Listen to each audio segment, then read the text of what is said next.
So there's the Pierces, and that's called Glorious. BBC Northampton on 104.2 on 103.6 FM in stereo. Good to be with you, as always. And coming next on the show, we're going to see if we can get you out of another tight spot, because escapologists from around the whole country are descending on the county this weekend for a special conference.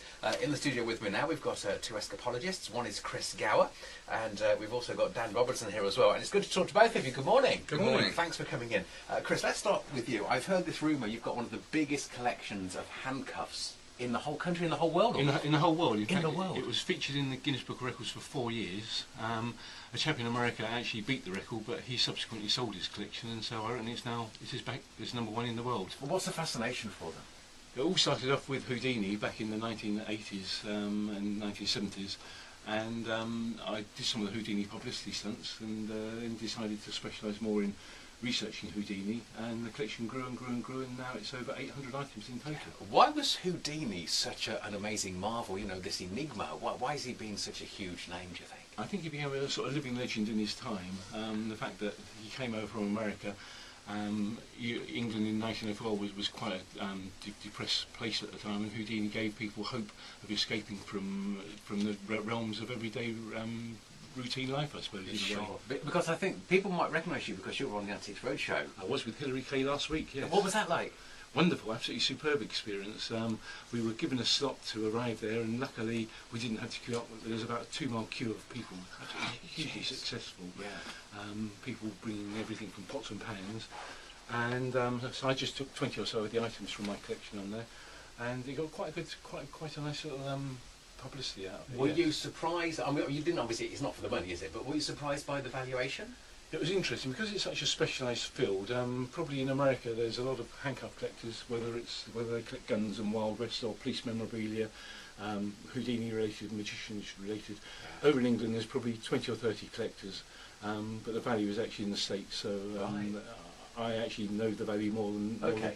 Yeah. Have you got some original handcuffs used by Houdini? I've got one pair, but Dan has more of a Houdini collection than I do. Right, so Dan, over to you then. I mean, how do you get into escapology? You know, what's the story? Well, I've always been into escapology. When I was a kid, I watched a Houdini film with Paul Michael Glazier that actually got me into following Houdini. And then back about 15 years ago, I was actually in the circus, and I was doing an act. I had an accident, to put no finer point on it. Yeah. No longer could I do that act, so I started getting into the escapology more, and it built from there. And I myself have got quite a large collection now because of its tradition that if you're challenged with handcuffs and you get out, you keep the handcuffs. Oh, okay. Oh, that's good. That's good. So, on your passport, does it say Dan Robinson, professional escapologist? Not anymore. Oh, it used to. But it used to. Fantastic. What a great way to make a living, though. Yeah. There could be worse things. Yeah. I could be stuck in an office all day, or... Absolutely. You have done some amazing things in your time as an escapologist.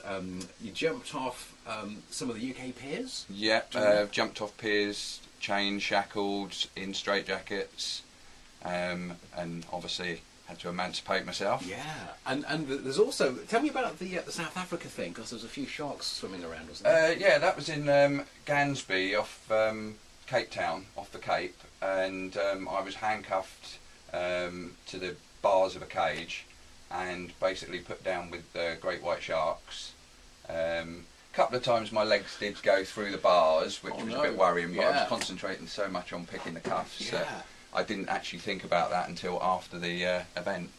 We don't want to give away secrets here, but you know, some people think, well, it's a con, isn't it? You know, you make yourself small, or there's a hidden key, or there's some jiggery pokery. Are you really escaping? We are truly escaping, yeah.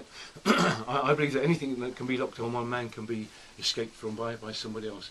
It's similar with locks and lockpicking, that anything that can be locked by one man can be locked by another person. Obviously there are some sort of, a lot of secrets involved in it, but we must remember that most handcuffs are really designed just as a temporary restraint. Yeah. But certainly on the market nowadays, there are some real high security handcuffs that are appearing. So we need to be aware of future developments and what's in the pipeline by looking at patent papers and following the trends throughout the world. Could you get out of any pair of handcuffs, do you think?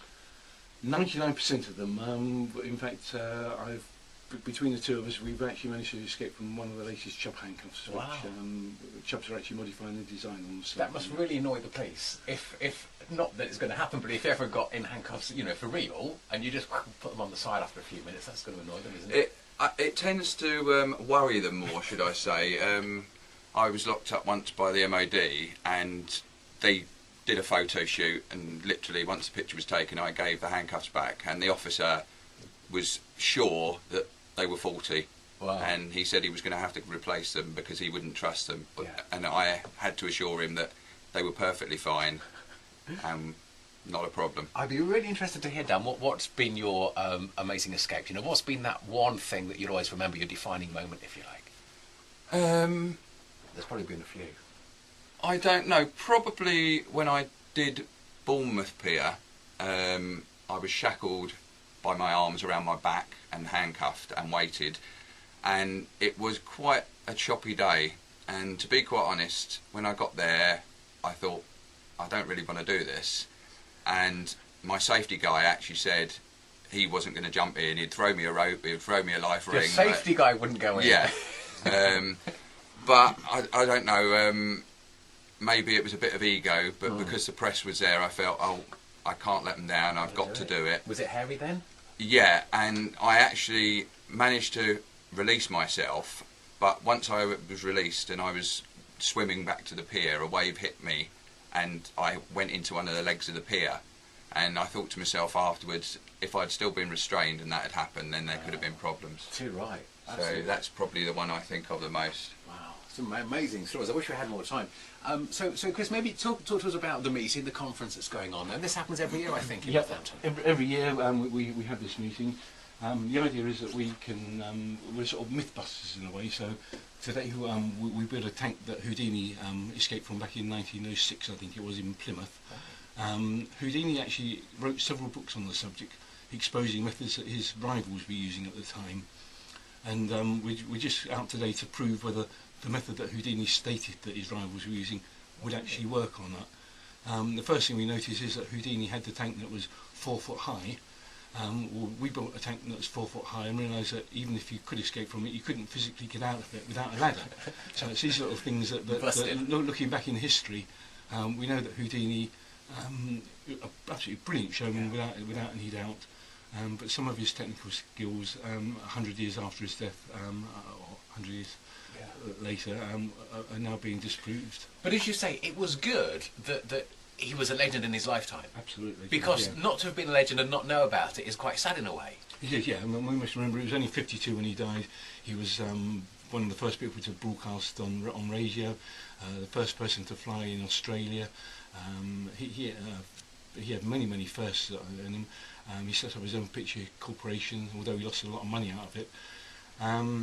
But I think the fact he died at the age of 52 was probably a good time for him to die, because he found out that the films were taking over and the music halls were dwindling with their popularity. Right, okay. And I think, although probably if he'd been alive today, he would have been the equivalent of David Copperfield, I would think. So yeah, absolutely. He would have been a household name still. Great. It's lovely to see both of you. Thank you very much. Come and see us again soon, won't you? And have a good Will conference do. there. Thank you very much. Thank you.